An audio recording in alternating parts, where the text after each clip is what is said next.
Вторник, 9 апреля 2024 года, 9 часов утра в Башкортостане и на канале «Аспекты Республики», точнее, на канале «Аспекты Башкортостан». Мы начинаем программу «Аспекты Республики». Меня зовут Руслан Валиев, и сегодня нам предстоит, как обычно, обсудить текущую информационную повестку дня, прежде всего вчерашнего, на основе вчерашних же публикаций республиканских СМИ. Для того, чтобы наш разговор был максимально содержательным, я призываю вас всякий раз активно участвовать в нашем разговоре с помощью чата YouTube-трансляции.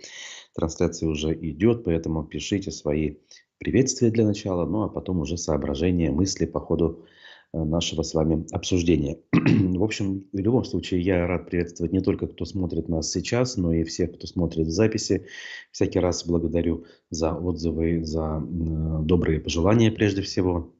Это очень ценно, это очень сильно подстегивает, поддерживает в этой работе и, скажем так, непростой деятельности не только меня, но и всех коллег, кто делают, собственно, издание «Аспекты».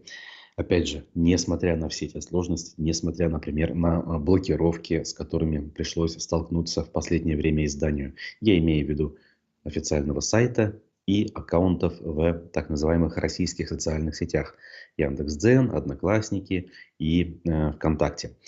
В общем, обо всем вы и так знаете. Аспекты продолжают работать в YouTube и в Телеграм-канале. Это наиболее массовые ресурсы издания. Поэтому мы здесь, мы встречаемся, мы продолжаем публиковать текущие новости, в том числе с вашей поддержкой, как моральной в виде лайков и комментариев, так и в виде вполне себе реальной поддержки с помощью добровольных пожертвований. Я напоминаю о том, что их можно делать с помощью специальных сайтов Boosty и Donation Alerts. Для них есть ссылки в описании к трансляции. В том числе вот то, что над моим плечом находится наверху, диаграмма, это то, что, в принципе, хотелось бы в обозримом будущем все-таки заполнить. Скорость заполнения в какой-то момент была набрана, но вот в последнее время очень сильно снизилась. Не время опускать руки, не время прекращать поддержку, друзья. Сейчас как раз-таки наоборот, поскольку как раз на фоне блокировок и давления подобного рода поддержка, она является наиболее важной.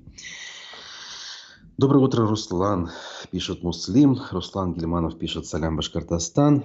Примерно каждый в своем духе, скажем так, соблюдая свою традицию. И, наверное, это хорошо. Иногда возможность соблюдения некоторых устоявшихся традиций особенно душу греет. Ну, впрочем, давайте, как говорится, обо всем по порядку.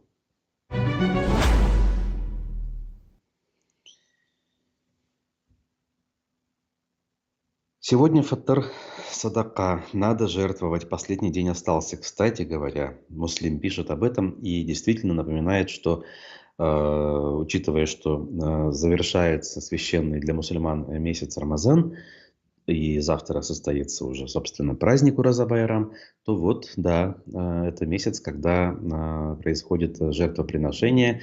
Не в том смысле жертвоприношения, как во время Курбан-Байрама, а добровольные пожертвования, то есть помощь нуждающимся, больным и так далее, и так далее. Вот, действительно, это повод. Повод, на мой взгляд, прекрасный. Мы, конечно, не считаем себя каким-то изданием религиозным, но какая разница в этом смысле? Ведь мы говорим о добрых душевных позывах, о намерениях. И если человек это делает в том числе из религиозных побуждений, при этом считает, что жертвует на благое дело, то, на мой взгляд, это совершенно одно другому не противоречит, а наоборот является дополнением, скажем так. Вот. Ну и к новостям. Вы, да, пишите, поясняйте. Я могу здесь где-то, как и в других вещах, наверное, быть неточным, вот, поскольку мои знания довольно-таки скудны, ну, в части, например, религиозного календаря. Вот. Но общие принципы-то понятны, поэтому здесь ошибиться, наверное, все-таки сложно. Или нет. Поэтому пишите. Вот. Значит, к нашим делам. Весна резко вступила в свои права, мы это уже с вами заметили, и без наших слов, и особенно пострадали от этого наши соседи в Оренбургской области. Примерно в таком духе на эту тему высказался вчера на оперативном совещании глава Башкортостана Ради Хабиров. И озвучил, что Оренбуржье попросило помощи у Уфы, на просьбу, на которую, соответственно, в Башкирии отреагировали, в частности, Уфимская мэрия отправила уже, судя по всему, туда первую приличную партию питьевой воды. Ну, тут что я хотел на эту тему зачитать. Есть действительно телеграмма, документ, который подписан главой администрации самого Оренбурга Сергеем Салминым. И документ отправлен на имя мэра Уфы Ратмира Мавлиева. Уважаемый Ратмир Рефилович, в связи с действием режима ЧС на территории области и угрозой аварийного отключения Южноуральского водозабора, без питьевой воды может остаться более 150 тысяч населения города Оренбурга. Прошу вас оказать помощь в предоставлении бутилированной воды и средств личной гигиены первой необходимости. Заранее благодарю за оказанное содействие. Ну и, соответственно, Хабиров это упомянул, дал понять, что, в общем-то, мы готовы и на большую помощь, и призвал глав муниципалитетов, а также министерств и ведомств откликаться, если соответствующие просьбы еще будут поступать. Тем временем ситуация по состоянию на вечер оставалась критической. Больше всего пострадал Орск, город на реке Урал, который, кстати говоря, если кто не знает, когда-то раньше назывался Оренбургом. То есть именно он был Оренбургом, тем самым первым, который был основан там так называемой Оренбургской экспедицией в XVIII веке, прежде всего по политическим причинам, о которых можно отдельно и очень много говорить. Так вот, именно в Орске больше всего пострадавших. Вчера там состоялся несанкционированный митинг. Не сказать, чтобы он был очень массовый, но даже те 100 с небольшим человек, визуально я примерно так оценил количество, и то были вынуждены выслушивать предостережения от полиции и прокуратуры о том, что акция не согласована властями и придется нести за нее ответственность. Вот удивительно, конечно, как это у нас устроено. Люди, на мой взгляд, собравшиеся там, это вовсе не политические же активисты, да, это обычные граждане, которые столкнулись со сложностями. И главные их претензии в том, что вот не очень-то власти помогают с эвакуацией и не дают достаточной компенсации. По-моему, полная утрата имущества – это 100 тысяч рублей компенсации, частичная утрата имущества – 50 тысяч рублей. Ну, то есть вообще символические смешные суммы. Это все людей возмутило, и они стали там выкрикивать лозунги, в том числе призывая лично Владимира Путина им помочь. Главу администрации, собственно, Орска они слушать не стали, и в итоге делегировали инициативную группу на встречу с губернатором Паслером, который туда прибыл. Губернатор, кстати говоря, попытался заставить людей убрать телефоны и не снимать происходящее, но те отказались. Очень любопытные и показательные сцены на этот счет вчера состоялись. Но я что хотел сказать-то в итоге про протестующих? Я думаю, что абсолютное подавляющее большинство из тех, кто там собрался, они даже и не особо в курсе, что в стране в принципе запрещена любая публичная активность. Ведь когда люди живут в своем информационном пузыре, смотрят, условно говоря, телевизор, они не знают, что есть проблемы, о которых им и не рассказывают. То есть, и вот они узнают, сталкиваются с этим, и им кажется, ой, господи, нашли чем нас пугать. Мы и так пуганные, мы и так знаем, как говорится, чего нам бояться. Но на самом деле, как показал, к сожалению, наш печальный опыт в Баймаке, в частности, зачастую люди в итоге оказываются перед очень сложной ситуацией серьезного преследования. Я не могу утверждать, что оно случится именно после событий в Орске. Там событий-то как таковых нет, никакого массового противостояния не было. И, возможно, силовые структуры не пойдут на обострение. Возможно. А возможно и пойдут, возможно, кому-то штрафы выпишут и заберут обратно в пользу бюджета те самые 50-100 тысяч рублей, которые люди должны получить в качестве компенсации. Хотелось бы сказать, что, возможно, после этого у людей придет понимание, что же на самом деле происходит у нас в стране, и они сделают правильные выводы и перестанут призывать к помощи президента, которому совершенно не до них. Но здесь, наверное, это довольно наивное предположение. Одного события, которое происходит, причем в экстремальных условиях, обычно бывает недостаточно, чтобы люди осознали всю сложность и трагизм общей ситуации, общей картины нашего мира. В любом случае, конечно, нельзя не посочувствовать. Это действительно большая беда. Видеть страдания людей, домашних животных, скотины, в конце концов, на видео. Это тяжелая, мягко говоря, картина. И много чего мы еще с вами не видим, безусловно. И хочется сказать, что в очередной раз власти, да, в данном случае конкретно местные власти, но все-таки я их не разделяю на сегодняшний день, они, мягко говоря, обкакались, если говорить очень простым таким народным языком. Просто пару фактов. Да? Приехавший министр МЧС, бывший охранник, кстати говоря, президента Путина, бывший его адъютант, приехав, заявил, что за неделю до событий людей предупреждали, но вот они, дескать, не прислушались и никуда не уехали. Неправда, никто людей не предупреждал. За 3 дня до прорыва дамбы тот же мэр Орска докладывал, что дамба пройдет в этом году тяжелые испытания. Она была построена в 2013 году за 1 миллиард рублей, по-моему. И вот она должна эти самые испытания пройти, поэтому людей никто не предупреждал, что ситуация будет такой ужасной и нужно обязательно покинуть заранее свои дома. То есть виноваты вновь конкретные чиновники, которые, к сожалению, что-то мне подсказывает, никакой ответственности не понесут. Ни глава МЧС, который занимается этой работой просто потому, что был охранником, ни мэр города, который, кстати говоря, 20 лет прослужил в органах ФСБ. Вот интересно, да, как человек становится мэром, при том, что к хозяйству так как таковому отношения-то он особо не имеет. И вот эти люди, которые обучены совершенно другим вещам, если обучены, конечно, в итоге должны заниматься защитой населения от стихийных бедствий. Они не понимают в этом ничего. И понимать, на самом деле, судя по всему, и не хотят. Вот.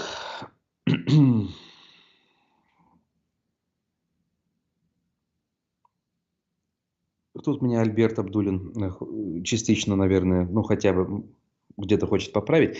Я не могу поспорить. Вот когда вы пишете, от чего такие выводы, это от безысходности уже. Да, да. То есть, если я где-то в своих рассуждениях что-то утверждаю, я не исключаю в том числе и другие какие-то причины происходящего. Опять же, нельзя же судить даже о группе в 100 человек, что эта группа вся абсолютно однородная и одинаково мыслит. Нет, я лишь предполагаю о том, что частью людей могут двигать определенные порывы, определенные умозаключения, скажем. Другой частью, скорее всего, движут другие какие-то принципы. Но в целом результат остается прежним, к большому сожалению. И даже этот совершенно спонтанный протест, который совершился в Орске вчера, будет ли он иметь продолжение?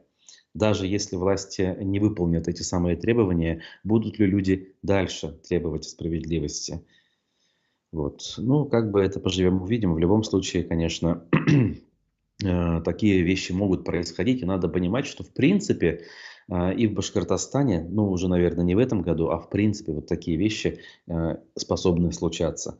Ведь Орск последние много-много лет и вообще Оренбургская область не числились, скажем, среди регионов, где особые паводки происходили. Местные власти говорят, что с 1957 года, по меньшей мере, ничего подобного там не происходило. Более того, в 1957 году якобы паводок был меньше даже нынешнего. То есть, если у нас в республике такого нет в основном последнее время, то это не значит, что не может произойти. Надо быть к этому готовыми. Кстати, у нас тоже есть определенные сложности. Например, уфимцы нашли место отклонения русла реки Юрмаш от своего естественного пути. Это все происходит в садах под Уфой, как раз-таки в непосредственной близости от вновь выстроенного и открытого восточного выезда. Они попросили власти и спасателей вернуть русло в прежнее место и спасти их сады от затопления. Но пока нужной реакции на свои обращения они не получили. Мы просили МЧС засыпать эту часть, спасти сады, говорит автор видеоролика. Нет, они приняли решение где-то там вдалеке откапывать новый ров, но река как текла, так и будет течь и размывать всю дорогу. Интересный момент. И мне что-то подсказывает, что русло реки поменяли не вот только-только, не прошлым летом, а чуть раньше, может быть, год или два назад, именно когда, собственно, основную трассу восточного выезда и выстраивали, но до сих пор почему-то на это внимание никто не обращал, и вот только сейчас, когда пришла большая вода, на это внимание обратили. Это, опять же, претензия к местным садоводам. Все-таки нельзя без этого обойтись. Ну, куда вы раньше смотрели? Если вы видели, что что-то идет не так, нужно было, наверное, заранее, а не дожидаться, когда этот самый восточный выезд уже откроется. Понятно, что проектировщики тоже могли спустя рукава отнестись к проблеме для того, чтобы как можно быстрее и проще было это все выстроить, а не для того, чтобы потом все было хорошо у людей. Это тоже нельзя со счетов сбрасывать. То есть все в этом смысле в кавычках молодцы и довели ситуацию до такой. Она нельзя сказать, чтобы критическая, но конкретных садовиков, не садовиков, да, и их дач, это, конечно, может коснуться. Какой-либо реакции властей пока не видел. Интересно будет узнать вообще хотя бы в Уфе, собственно, отреагируют ли на это. Или все-таки, опять же, оставят эту ситуацию незамеченной. Все зависит от того, насколько жители смогут шум на эту тему поднимать. Но вот меня в последнее время все-таки радуют жители квартала Комсомольской и округа Галле, которые привлекают в том числе какие-то остатки независимых СМИ, блогеров, ну, в частности Николая Бажина, к тому, чтобы громче говорить об их проблеме начала массовой застройки этого квартала. Начинается все, я напомню, со сноса советской общественной бани по адресу Комсомольская, 21/1. Ну а дальше в перспективе там появление нескольких 34, там, 35 этажек, поскольку во дворах есть двухэтажные бараки, которые предстоит снести. Вот они об этом хотя бы заговорили, может быть поздновато, но сейчас то, как они ведут себя, по крайней мере, внушает определенный оптимизм. Я думаю, что постоянные зрители канала «Аспекты Башкортостан» обнаруживали видеоролики на эту тему, они отдельно публикуются вне каких-то наших больших эфиров и вызывают определенный отклик, комментарии, за что отдельно хочется поблагодарить вас, дорогие друзья, кто это дело смотрит. Вот. Зульфия Байбурина пишет: в студенческие годы Нижегородку так сильно затопляло, что подруга, живя в Нижегородке, во время затопления жила у меня. У них была лодка, на которой они переплывали образовавшееся озеро. Кстати, да, Нижегородку затопляло, ну, скажем так, еще и при мне относительно недавно. Вот. И в последние годы начали говорить, что вот у нас уровень паводка в среднем сильно упал, воды недостаточно. В результате у нас якобы реки обмелели, в том числе и в летний период, из-за чего судоходство страдает. Но я слышал мнение альтернативное, что это всего лишь часть большого цикла, ни о каком обмелении речь не идет. Да, конечно, фарватер рек стал мельче, но тут надо работать, тут надо заниматься углублением этого фарватера, что раньше делалось всегда. А если этого не делать, то по естественным причинам река степного вида, а Белая, например, является рекой степного вида в среднем и нижнем течении, она постепенно дно уравнивает, и поэтому пропадает центральная глубокая часть. Но в целом уровень воды какой был, такой и остался. И, соответственно, вот, например, в этом году даже без мощного паводка, который мы видим сейчас в Оренбуржье, скорее всего, запасы наших водохранилищ будут восстановлены. Тем более, что пик у нас все-таки предстоит, о чем, кстати, вчера на оперативке, в том числе исполняющий обязанности руководителя МЧС, Госкомитета по МЧС, говорил. Правда, он отложил пик на 20 числа апреля, сказав, что это уже раньше среднемноголетних значений. Действительно, у нас пики чаще всего приходились на первые майские дни, майские праздники. Сейчас прогнозируют 20 числа апреля, хотя может быть, что и чуть раньше. Это, опять же, мои такие субъективные наблюдения и выводы, основанные на, ну, скажем, знаниях определенных, которые в этой области есть. Вот. Поэтому, что там будет у нас в Нижегородке в этом году, еще предстоит увидеть. Поэтому, как бы, и не только Нижегородка в этом смысле может пострадать. Вот, что еще важно? К политике, как говорится, нужно обратиться. На оперативном совещании вчера глава Башкортостана представил вернувшегося к исполнению своих обязанностей в правительстве вице-премьера Азата Бадранова. Правда, тут сразу хочется оговориться, он ничего, по-моему, не сказал, что вот Бадранов будет у нас вновь в ранге вице-премьера, то есть на той позиции, с которой он в ноябре 2022 года отправился добровольцем в зону так называемой СВО. Так или иначе, Хабиров сказал, что Бадранов был демобилизован. Прошу обратить внимание вот на эту формулировку. Здесь есть очень важная задача, которую я вам поставил, обратился глава региона к Бадранову. У нас непростые события были в начале года, поэтому есть чем заниматься. Мы все благодарим за вашу службу. Вы очень много сделали непосредственно на поле боя. Любопытные слова. Что, интересно, непосредственного было сделано, было бы любопытно узнать. Ну ладно, как говорится, здесь об этом шутить не место и не время. Просто вопрос. Вопрос, который задали уже вчера многие пользователи соцсетей, вполне себе понятный. У нас на сегодняшний день демобилизоваться из зоны СВО военнослужащие, как правило, не могут. По каким бы путем они там ни оказались. Единственные, кого освобождают, это вот бывших зэков по каким-то только им ведомым основаниям, ну, либо по медицинским показаниям. По медицинским показаниям можно демобилизоваться и мобилизованному в период этой самой мобилизации, и добровольцу, и кого угодно. А вот так просто человек служил, имел воинское звание, неважно какого ранга, и взяли и демобилизовали. Уж извините, а не имеют ли на это право другие тысячи и тысячи жителей страны, в частности Башкортостана, которые тоже хотят, мягко говоря, домой? Кто-то написал, что тем самым раскрыли ящик Пандоры, и теперь так называемые, почему так называемые, вполне себе конкретные жены мобилизованных и прочие родственники могут на абсолютно законном основании приводить этот пример и тыкать пальцем власти, показывая, что смотрите, нет ничего невозможного. Если есть желание, то демобилизовать можно кого угодно, поэтому, пожалуйста, освободите от этой миссии, в том числе и наших мужей, которые очень устали. Дилара Гундорова, которую мы сегодня еще скоро упомянем, послушав фрагмент ее выступления в программе «Аспекты мнений», вчера написала пост на эту тему. Это бывшая чиновница Белого дома, я напомню.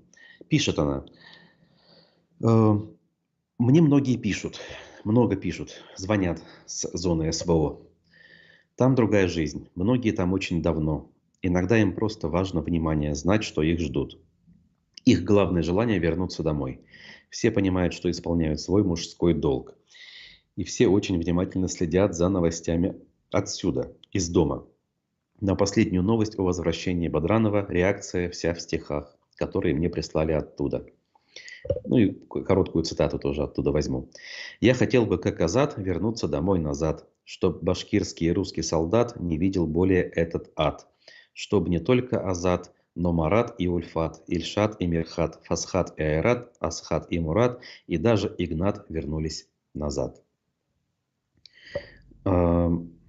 Незамысловатые, но вполне себе понятные стихи, пропитанные, на мой взгляд, и скукой, и болью определенной, вполне себе справедливый. Ощущение возникает, что кто-то думал, что это так называемое СВО ненадолго, и решил было сходить туда, как говорится, с какими-то своими внутренними мотивациями и побуждениями. Опять же, это отдельный разговор, да, для чего и как это люди могут делать, и решения соответствующие принимать. Но у меня в этом смысле, вы прекрасно знаете, очень четкое отношение ко всей этой истории. И если тех, кого принудительно государство туда забрало, ну, как бы это можно понять, действительно, люди исполняют свой долг, отказаться не могут, не всегда понимают суть происходящего. В этом смысле остается только сочувствовать, пожелать здоровья и вернуться домой живыми и невредимыми.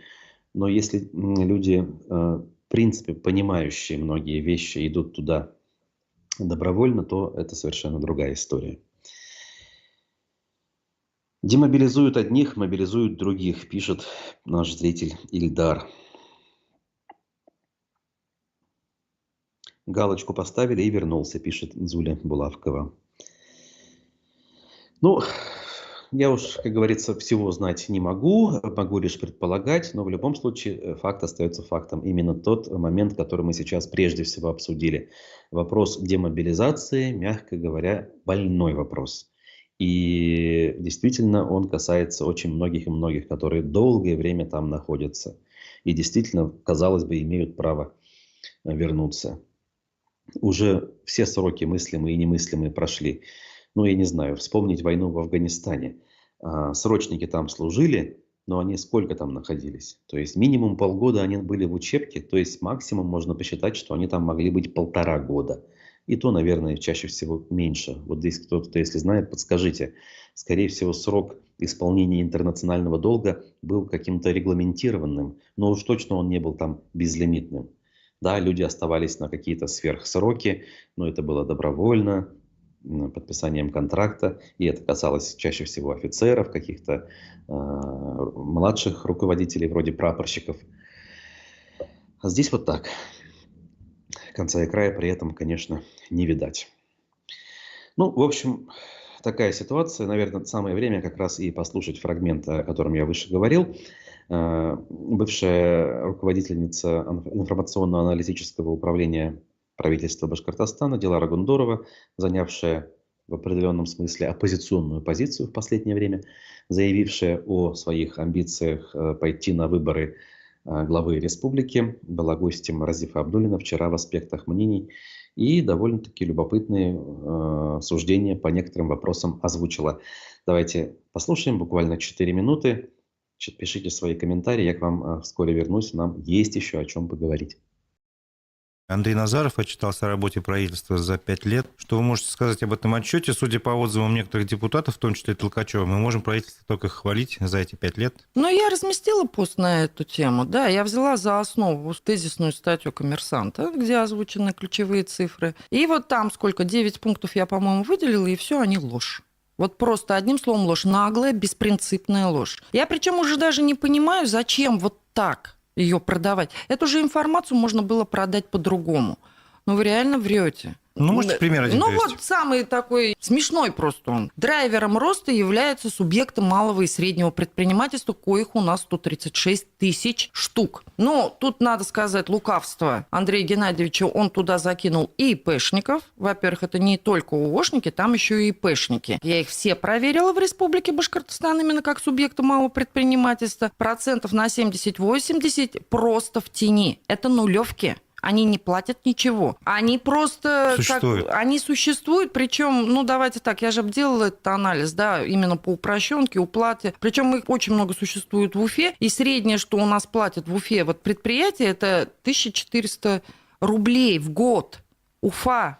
Упрощенка налог, это значит, он вообще ноль показывает. И у меня дальше вопрос, зачем они существуют? Ну, это обнальные и прочие, скажем так, структуры, которые, может... либо люди, которые просто хотят зарабатывать деньги, но не могут выдержать налоговое бремя, там, условно. Нет. Даже не заморачиваются, давайте так, вести бухгалтерию, это затратно, умно, можно просто качать деньги, ну, пока им не хлопнут счета. То есть они именно вот почему-то считают, что количество предприятий показывает качество их предприятий. Нет, не показывает. Более того, наш бюджет, вот если уж про драйверы роста бюджета, традиционный, ничего из этого не изменилось. Процентов на 80 укомплектовываются чисто доходными поступлениями от нашего крупника. 26 крупнейших предприятий, которые платят 80% бюджета. Все остальные 20% размазываются, и поверьте, это не предприниматели. Там у нас и безвозмездка, там у нас вообще и штрафы, и акцизы. То есть предпринимательство нам фактически дает, ну давайте так, вся упрощенка Республики Башкортостан – это около 10 миллиардов. Все. А в процентах? Если у нас бюджет сейчас принят 300, 311, так, налоговыми, неналоговыми доходами, там где-то 200. Вот 1/20 часть. Это статистическая флюктуация. Вот я ее так называю. Вот этот наш драйвер роста. Ну, а самый циничный пункт, по мне, так это вот сама цель – улучшить жизнь населения. И при Там этом... же даже такой громкий лозунг, вот он как бы очень хорошо звучит, сделать Башкортостан лучшим регионом для жизни в России. Причем для населения. Вот я не буду даже сейчас спорить с вымышленными ВВП. Это потому что реально я знаю лукавство этих цифр, я знаю, как они формируются в базе. Там, поверьте, есть к чему придраться. Я даже сейчас не про них. Я про доходы, про самую, что ни на есть зарплатку. Она реально зарплатка. Вот уничижительное именно слово. Нет, ваша статистическая зарплата. Я тоже знаю, как она считается. Но По-моему, средняя зарплата 56 тысяч считались. Указано это статистически, но они берут работающее население между собой, условно говоря, делят. А я беру НДФЛ по поступлениям. То есть я считаю, если ушел НДФЛ, так как в силу закона расщепление происходит одномоментно, то есть платежки уходят день в день. Одна уплату НДФЛ, одна выплату зарплаты. Я посмотрела, сколько у нас зарплат. Так у нас 2/3 территории ниже МРОТ. Ребят, о чем вы говорите? Я там вышла, по-моему, на показатель около 30 тысяч рублей. Средняя заработная плата реальная, вот подсчитанная по данным ФНС и с обратным пересчетом вот этого НДФЛ. А вы какой регион России можете назвать в качестве лучшего? Я сейчас никого не могу назвать. Ну, не знаю, Москва, Санкт-Петербург. Объясню. У каждого есть свой плюс, у каждого есть свой минус. Вот Ханты-Мансийск, по-моему, там же «Русал» находится, да? У нас был, например, скандал года 2-3 назад, когда их не «Русал» взял и вынул авансовый платеж. И вся Россия гасила их в феврале, да? Они 80% бюджета им делают. И неуплата какого-то налога «Русалам», она моментально роняет... Сказывается на Да, на она жизни. точно так же. Если они переплатят, они в шоколаде. И наоборот. Москва – это вообще нечестно, потому что мы скидываемся на содержание Москвы со всех субъектов Российской Федерации. Москва сама на себя не зарабатывает. Мы на содержание столицы каждый субъект отчисляет. Мне очень нравится Петербург. Это правда. Но Петербург неприменимо сравнивать к нам, потому что это город федерального значения. Он не содержит так называемых пустых территорий. Город все-таки это более высокодоходная история, а у нас, извиняюсь, дырки между городами с размером с маленькую Францию. Вот и поэтому прям вот взять Республику Башкортостан по-честному с кем-то сравнить, аналогов нам нет. И даже Татарстан нам не аналог. Итак, друзья, это была Дилара Гундорова, которая заявила о своих политических амбициях и вот комментирует текущую повестку. Я отреагирую вот на комментарий. Алена пишет, уж лучше женщина во главе Башкирии. Женщины все-таки мудрее и мужчинами управляли всегда. Жизнь показывает так. Давайте поголосуем. Ну, как говорится, почему бы и нет. Пофантазируем, что у нас все-таки возможны какие-то выборы, что независимые кандидаты могут поучаствовать. У меня все-таки просьба 3 варианта ответов сделать. Хотели бы вы, чтобы главой РБ была женщина? Или хотели бы вы увидеть во главе РБ женщину? Да, нет. И 3-й вариант. Главное – компетенции. То есть вам не важно вообще глава женщина или мужчина. Главное, чтобы были компетенции. Сейчас голосование появится заново с 3 вариантами ответов. И давайте голосовать. Да, вот оно уже появилось. Итак, если бы вы хотели бы, чтобы главой РБ была женщина, не обязательно Дилара Гундорова. Вообще женщина. Ваш вариант – да. Либо нет, либо главное, чтобы человек был компетентным. Голосуйте, пожалуйста. Пофантазируем, соответственно. Так, ну а я буду дальше двигаться. Значит, и у нас какие еще остались новости? Важные новости у нас остались на самом деле. Ну вот про политику для начала, да. Пруфы очень много писали в последнее время, и тут «Коммерсант» даже присоединился к этой теме, я не могу ее не взять. В ближайшее время Владимир Путин может встретиться с главой Башкортостана Радием Хабировым. Оказывается, это вполне себе такое устоявшееся мероприятие, традиция даже в некотором смысле. На минувшей неделе Путин открыл очередные традиционные встречи с губернаторами, которые хотят принять участие в сентябрьских выборах. Первые лидеры лидеры главы государства получили...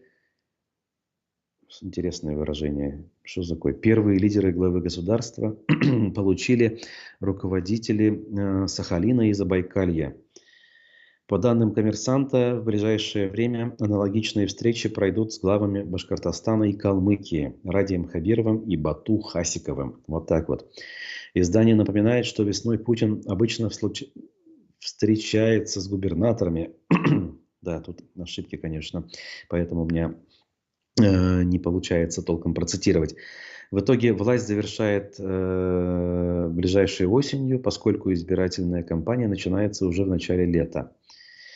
Ну, эта встреча до сих пор не состоялась, действительно ее ждут. Кто-то писал, что якобы она была, но она прошла в тайне, и благословение получено, но не под камерой. И типа это своего рода такое половинчатое благословение. Да, я не против, типа говорит президент Хабирову, но особо поддерживать тебя не буду, поэтому под камерой мелькать не буду. Подчеркиваю, это лишь версия, по-моему, она была в пруфах, не факт, что эта версия является правдивой. Если вот верить «Коммерсанту», как раз-таки наоборот, встреча еще предстоит, и тогда полноценный зеленый свет на предвыборную кампанию действующего главы будет получен. Так и хочется на эту тему отдельно порассуждать, сказать, что ну какой же ужас, да? То есть выборы – это процедура переназначения в данном случае, если говорить про губернаторские. Почему человек сам, в данном случае Хабиров, не может сказать, иду я на выборы или не иду? Почему он должен ждать указания сверху, если он уважающий себя политик? Ну, опять же, если, да, мы же знаем, что и Хабиров, и все остальные губернаторы политиками не являются, они фактически чиновники-назначенцы. Хабиров всякий раз, встречаясь с журналистами и на пресс-конференциях, повторял и повторит, я думаю, еще не раз, что главное для него это оценка президента, ему же главное не краснеть перед президентом, а не перед избирателями. В общем, с ног на голову все это вывернуто, поэтому, конечно, то, что мы с вами тут голосуем по поводу Дилары Гундуровой, к нам с вами никакого отношения не имеет. Я напомню, что голосование у нас очень простое. Хотели бы вы видеть главой РБ женщину? Да, нет? Или главное для вас все-таки компетенция, а не женщина или мужчина? Вот. Ну, кстати, итоги уже можно подвести, я думаю, достаточно. Практически половина проголосовавших говорят «да». 48% говорят, что хотят видеть женщину именно главой региона. 10% категорически не хотят женщину. Ну и еще почти половина, 43%, говорят, что главное – это компетенции. Так, интересно. Видимо, у нас два варианта можно выбрать, потому что в сумме больше 100% получается. Или нет? А нет, нет. Да. Я не путаю же. 40... Нет, все-таки в сумме 100. Да, 48. Главные компетенции 41. Нет, 9. Все нормально. Запутался немножко. Ничего страшного. Вот такая вот у нас с вами статистика. Спасибо за активное голосование. Опять же, я в этом году, если уж завершить эту тему, жду, что Хабиров, конечно, будет баллотироваться. Кремлю сейчас вовсе не нужно искать кого-то нового. Как бы и нет никакого желания, потому что основная задача и миссия, которая стоит перед губернаторами у нас в Башкортостане, выполняется. Если еще удастся полностью, прошу прощения, ликвидировать протестные очаги, ну, это же удается сделать сейчас благодаря так называемому баймакскому делу, благодаря, по сути, массовым репрессиям, люди запуганы. Ну, то есть очаг напряженности по версии властей полностью нивелирован. Значит, задача выполнена. Значит, выборы должны пройти без сюрпризов. И, скорее всего, даже той картины разнообразия, которая была в 2019 году, не будет. Я просто напомню, тогда у нас Хабиров провел, ну, чуть ли не самые демократические в Башкортостане выборы за историю. Шучу, конечно. Самые демократические у нас были в 2003 при Сафине и Веремеенко. Но здесь, по крайней мере, кандидатов было 8 человек, что ли.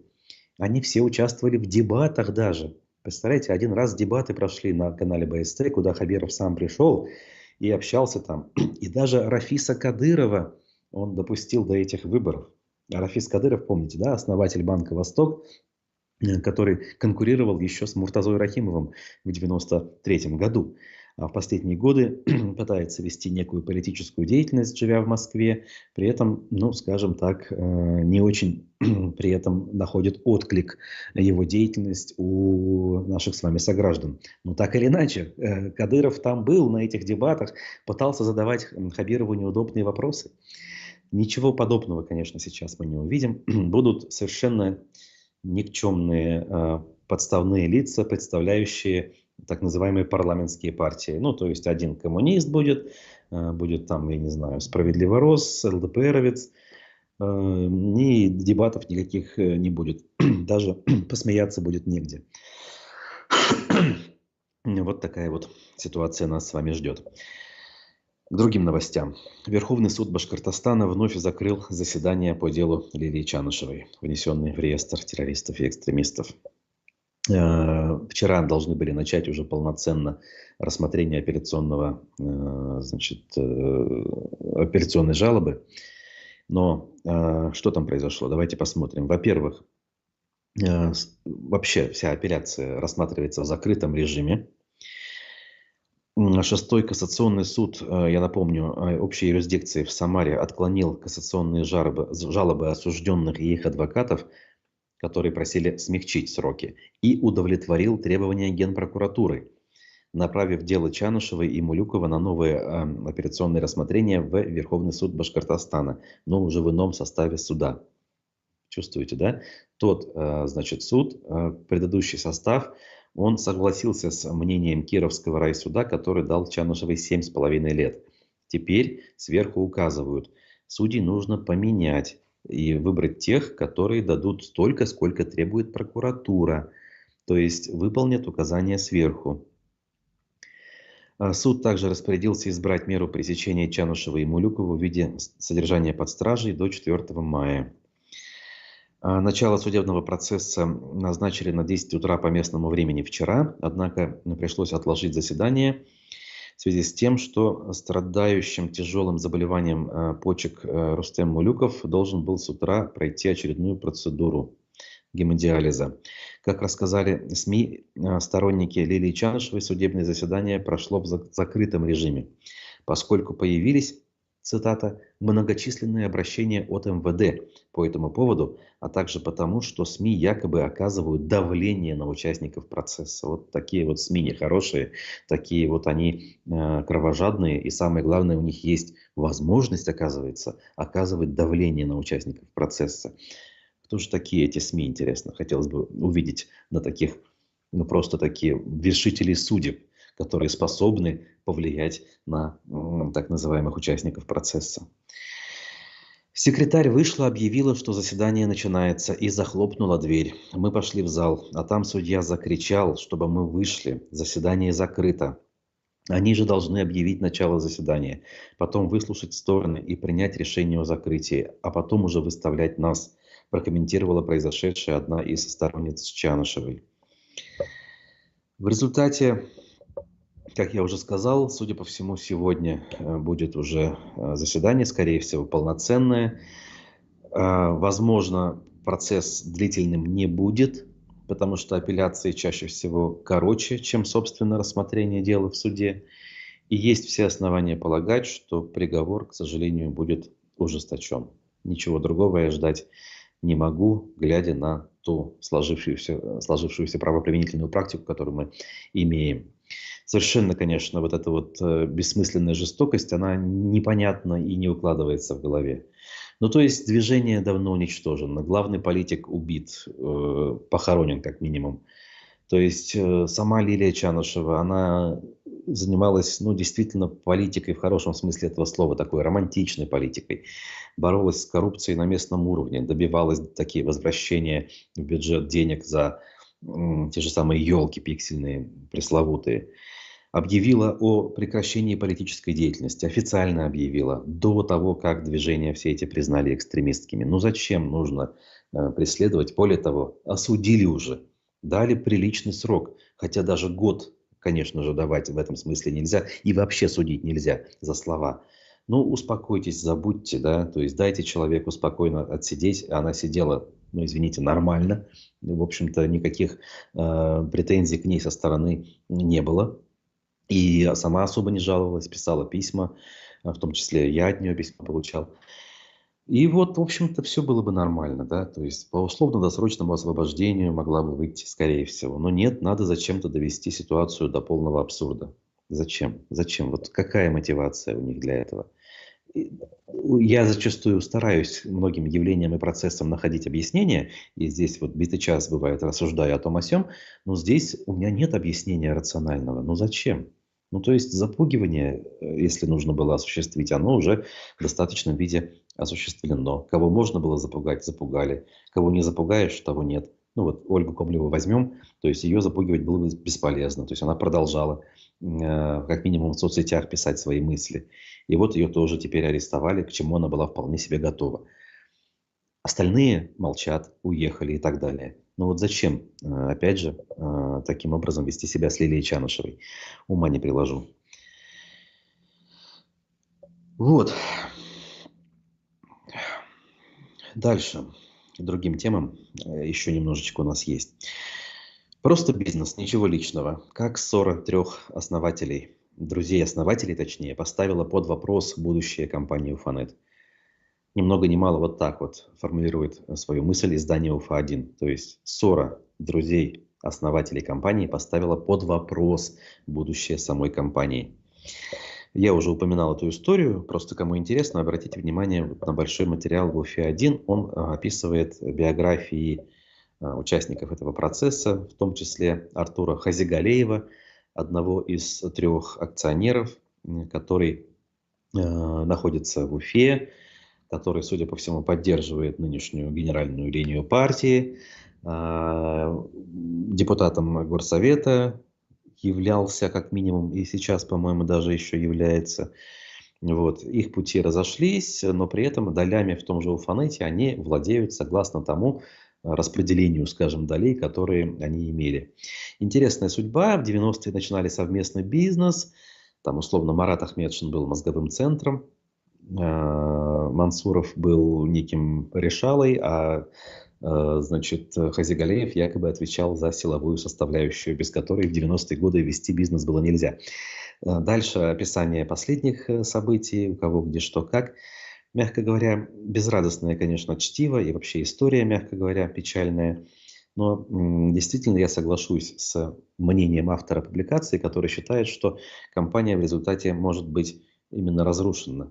То есть, понятно, Хазигалеев, пользуясь общеполитической ситуацией, пытается просто забрать себе доли своих бывших партнеров, ну и фактических партнеров.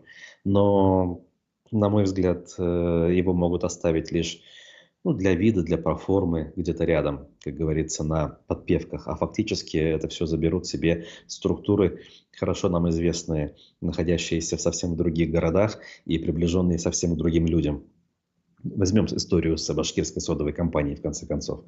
Если кто не в курсе, ею управляют ныне люди по фамилии Ротенберги. Да, это люди, которые... Глава семейства, скажем так, вырос на одном татаме с Владимиром Путиным, где они вместе занимались дзюдо. Что еще нужно об этом знать и что еще нужно говорить? Абсолютное большинство российских глобальных проектов в строительстве, в спорте, я не знаю, в культуре, это все сейчас отдано на откуп людям, которые лично связаны с президентом Путиным.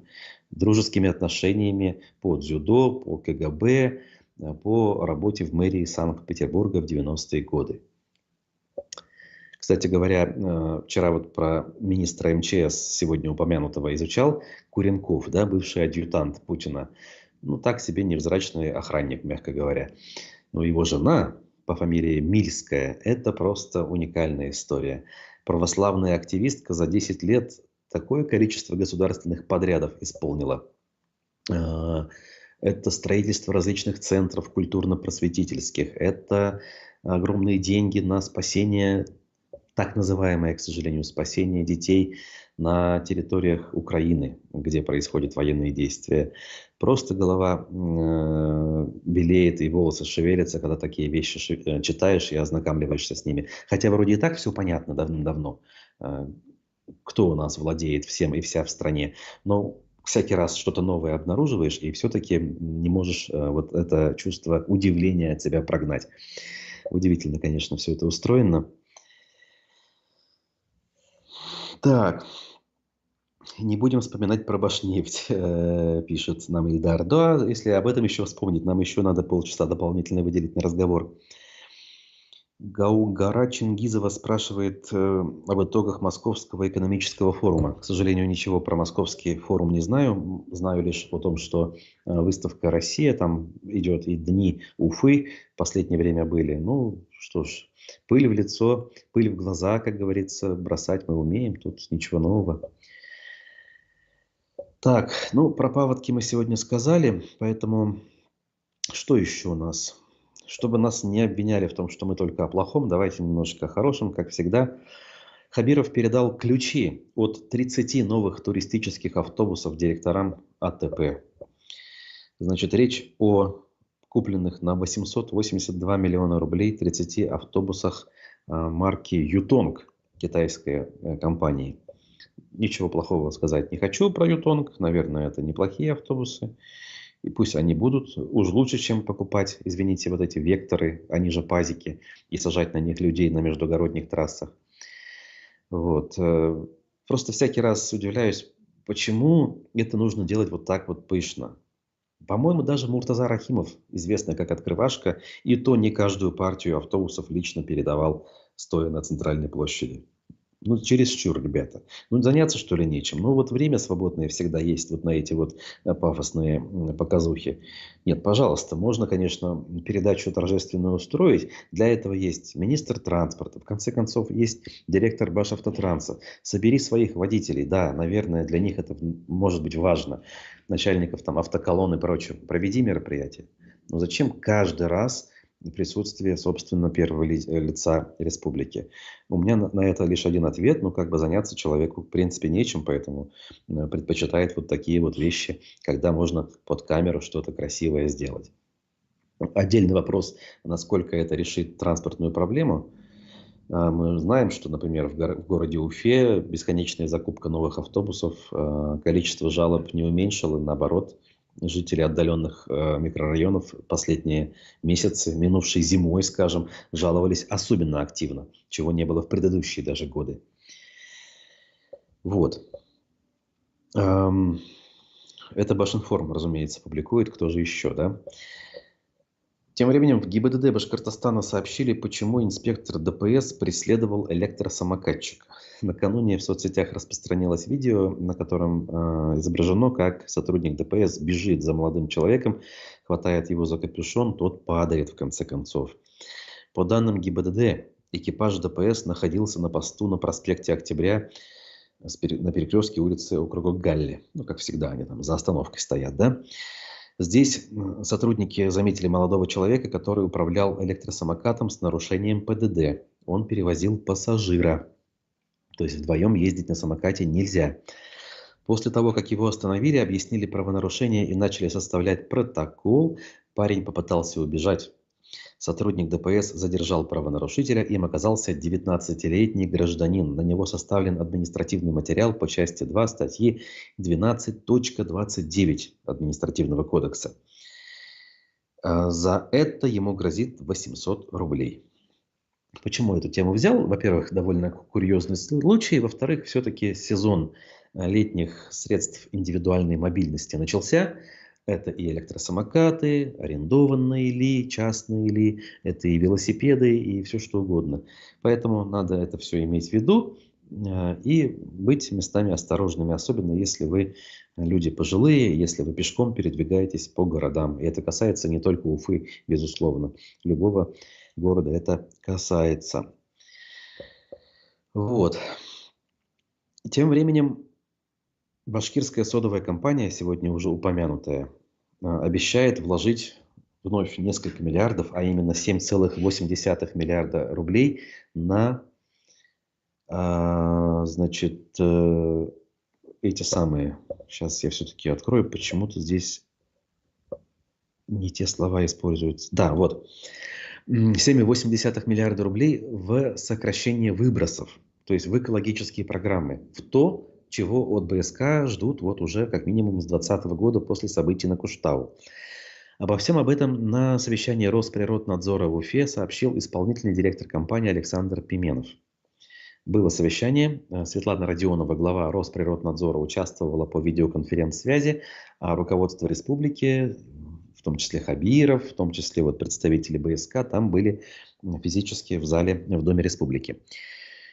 Комплексный план предусматривает реализацию 8 масштабных проектов на сумму порядка 7,8 миллиарда рублей, что позволит уже к 30 году снизить выбросы в атмосферный воздух на 5,7 тысяч тонн. Видимо, в год имеется в виду, опять же, не уточнили. В апреле 2023 года БСК, Газпром, Нефтехим Салават, правительство Башкортостана, Минприроды России и Росприроднадзор подписали соглашение о сокращении выбросов в атмосферу на крупнейших предприятиях Южного промышленного узла. Это мы напоминаем, что, оказывается, эта история имеет еще и один этап, который случился в апреле 2023 года.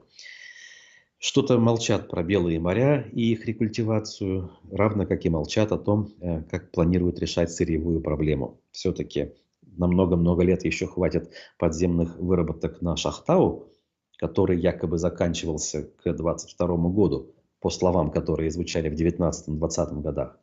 Или все-таки у них другие планы на этот счет по поводу возвращения темы шаханов, тех, которые не тронуты до сих пор, я имею в виду тот же самый Куштау, который все-таки ближе всего находится к содовому производству. И по версии сторонников теории заговора, скажем так, именно Куштау все-таки в конечном итоге планируют разрабатывать садовики, и ничего им якобы не помешает это сделать, поскольку сейчас компания де-факто принадлежит упомянутым сегодня Ротенбергам, предприятие является стратегически важным.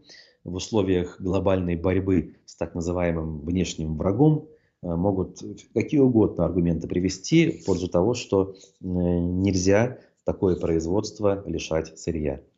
Очень этого не хочу, очень этого боюсь, но, к сожалению, предположить иного в нынешних обстоятельствах не могу.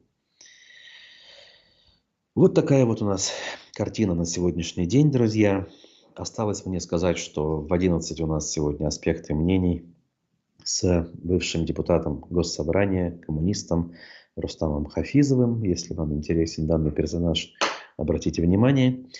В 11 часов. А текущие новости, как всегда, в телеграм-канале «Аспекты Башкортостана», на который нужно подписаться, если вы до сих пор еще этого не сделали. Конечно, YouTube-канал тоже требует того, чтобы вы подписывались.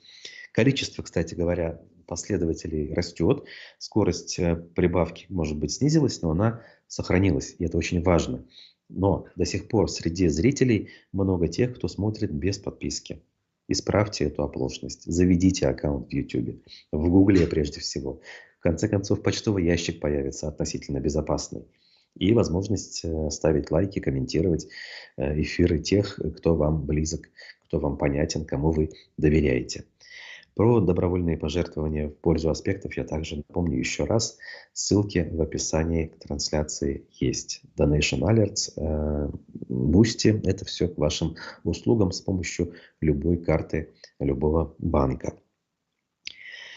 Ну а пока я с вами прощаюсь. Увидимся с вами в четверг. Для тех, кому важно и кому близко, хорошего праздника. Ураза Байрама, я напоминаю, отмечается завтра. Прекрасное время для праздника, весна. Кстати, прошло 25 лет, да, получается, цикл оборачивается раз в 25 лет с учетом лунного календаря. Примерно в 96-м, а еще не 25. Хотя, да, именно столько.